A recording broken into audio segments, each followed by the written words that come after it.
viewers, welcome back to Ginika Talks. I am Ginika. Today I'll be sharing some safe motherhood practices based on my experience as a mother living in Nigeria. But please note, I am not a medical practitioner. For proper medical advice, always consult your healthcare professional. Also in this video, I'll be sharing how the use of cotton buds almost cost my children their hearing, and that was actually the biggest motivation for today's video. Kindly watch this video till the end. However, let's get right into these recommendations. First, I would like to talk about safe bedding options. So as mothers, sometimes it's okay for us to expose their bum for air and to prevent rashes from occurring on their skin due to consistent wearing of diaper. However, please, in doing this, whenever we want to expose our baby's bum, we should always ensure that we lay them on proper baby underlay or Makintosh that are made of Clothier texture instead of the common rubber Makintosh that is being used by most mothers here in Nigeria. The rubber Makintosh is okay, just that it has this downside, which is it can cause heat for the baby. It's not totally safe, and it can also cause suffocation. But this baby underlay or Clothier Makintosh, they are relatively safe. They have a nice texture. You don't need to start getting an extra wrapper to lay like we do on the rubber Makintosh, right? So it has a nice texture and it's safer for the baby. Also, I would like to talk about the Fontanelle closure myth. By Fontanelle, I mean the soft spot, what people normally call here in Nigeria or ka in Yoruba language.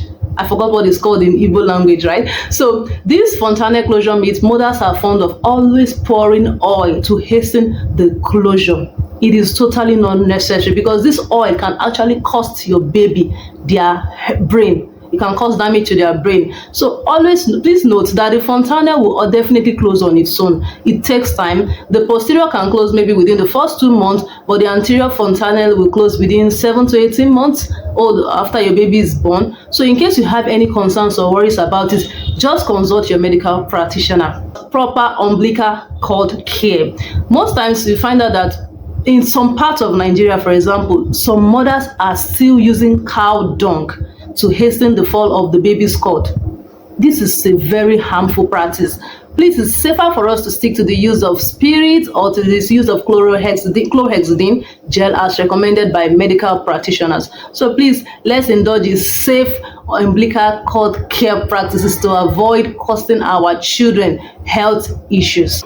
Moving on to hygienic nasal care. So I recommend that instead of the constant practice of sucking mucus out from our baby nose, it's better we'll use a mucus extractor. This is to prevent the risk of potential infection coming from your mouth to your baby's nose. So please, let's go for a mucus extractor rather than sucking our baby's nose, especially in public space. It is not nice to see people trying to suck out mucus from baby's nose. And I also want to talk about avoiding exclusive breastfeeding. It is a common practice for some women to avoid exclusive breastfeeding for the first 6 months because of the misconception that babies that are exclusively breastfed will not eat.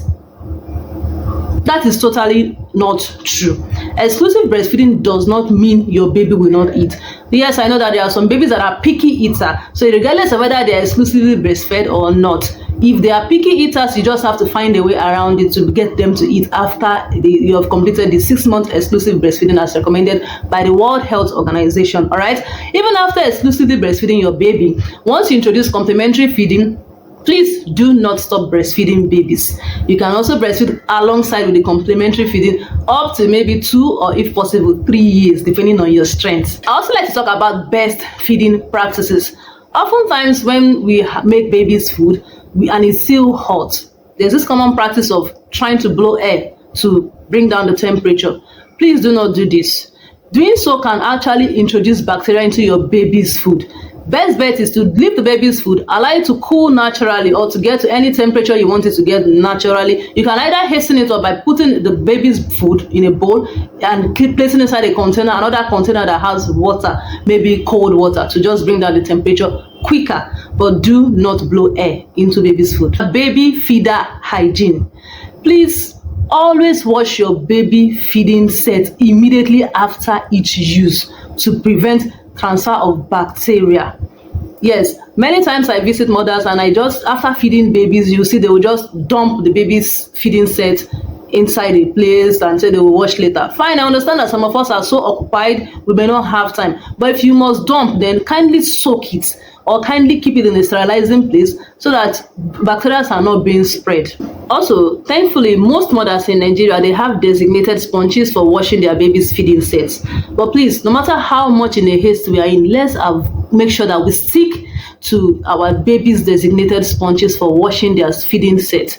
Avoid using or mixing or using the regular sponges at home. It's very risky. It could transfer bacteria, and we know that their immunity system are still weak. Next is weather appropriate dresses. So please always dress baby appropriately for the weather in your region. Overdressing baby can lead to prickly heat, actually, or even meningitis, and we know that meningitis is not good because it actually leave a lasting effect in your baby's health. For example, it can cost them their hearing. So avoid dressing babies on very thick or heavy clothes just because you feel they are newborn and then they should not be exposed, whereas the weather in your region is saying that the weather in your region is hot. So if the weather is hot, please dress according to the weather. Also, vice versa, if your weather is cold in where you are staying, please do not underdress the baby to avoid exposing them to the risk of cold or pneumonia. Next point I'll talk about is the use of herbal remedies. I'll recommend that you always consult with a pediatrician instead of relying on herbal remedies in case of ailment. Reason being that herbal remedies, they do not have any proper medical screening, they do not have any standardized dose, and they don't even have any specificity in their recommendation. For example, you see somebody is using the same agbo, for example. We call herbal remedies in Nigeria agbo for those who are not Nigerians. So they use the same agbo to treat cough, to treat headache, to treat pain, or if somebody tells them that, oh, I used this when my baby was vomiting, I think you should also use this, and immediately they just rush and start using it. Please, let's avoid using herbal remedies. Always consult with your baby's pediatrician in case your baby is experiencing any ill health. So this brings me to safe car traveling, car rides. So, and this is for those who have car. So it is safer for you to have your baby lie in a car seat than to have an adult carry your baby in a car during commuting. So if you have reason to travel, please, for your baby's comfortability, don't think that having an adult to carry your baby will actually keep your baby safer in the car. No. The car seat will do a better job in terms of baby safety. So I would like to talk about dispelling certain superstitions. For example, in some community, I found out that some people treat malaria in babies by exposing the baby under the sun. In fact, some go as far as rubbing palm oil on baby's skin and just bringing them under the sun to treat malaria. Please, these practices should actually be eradicated completely. If you know anybody around you still doing this, kindly ensure that you take your child to see a pediatrician in case your child is ill. Also, please, I don't know why people tend to link hyperactivity in some children with superstitious beliefs like witchcraft. Hell no. Some children are naturally born to be hyperactive, and that is totally fine. So if you try to limit them, prevent them from being their hyperactive self, they'll think that you can take them to one place and they should pray for them to stop or calm down. You might be doing your baby or your child, as the case may be, more harm than good, and this can bring about a low self-esteem later in life in your child. So allow your children to be very expressive. Just try to look for a way to channel their energy into something more productive rather than try to counter their energy. Please let us also discourage the fact that emotions in children are made to be gender specific. Emotions in children are not gender specific.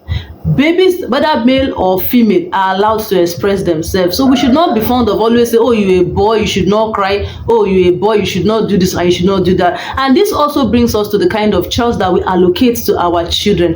Parents are fond of separating chores for their male world from chores for their female world. This would rather do more harm than good. Let us rather promote equality and avoid perpetuating gender stereotypes. What a girl can do, a boy can also do. What a boy can do, a girl can also do. Then lastly, I'll talk about the use of cotton buds to clean babies' ears. Please, I am talking from personal experience. Let us avoid the use of cotton bud in cleaning babies' ears completely. Just a few days ago, at the beginning of this week, my son could not sleep at night. It was horrible.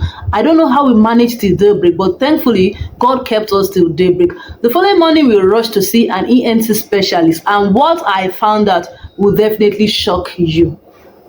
He complained to the doctor of severe pains in his left ear, and his ear was immediately subjected to an endoscopy test. Thankfully, the doctor permitted me to film this procedure. The entire eardrum was blocked by those thick, dark particles you can see on that screen. Doctor said that if this is not taken care of in time, it can result to loss in his hearing. His right ear was checked as well and had the same particles. The doctor asked me if I use cotton buds in cleaning his ears, to which I answered positively. He advised me to avoid using cotton buds in cleaning children's ears because their ear canal is not mature. Best practice is to leave the ear, the wax will come out naturally as at when due.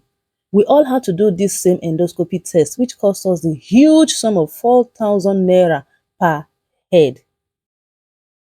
My daughter's ear came out exactly the same way my son own came out after the test. It was also covered completely, and I was shocked and thankful at the same time that she did not complain of the same severe pain which my son had overnight. Otherwise, what would I have done? I wouldn't have even known what the problem was. Because she is still a very small girl and cannot talk yet. Talk properly. However, thankfully, as you can see from this picture, this is the picture of my own ear canal. It was clean. There was no single particle in it, for which I am very grateful for. Treatment commenced immediately for my kids. I was given an ear wax for each of them to be used by applying 6 drops into each ear 4 times a day for a period of 3 days, after which we were told to come back for after 3 days for cleaning of those particles that had blocked their eardrum. So when we got home, I immediately applied the wax that we were giving to each of them on each of their ears.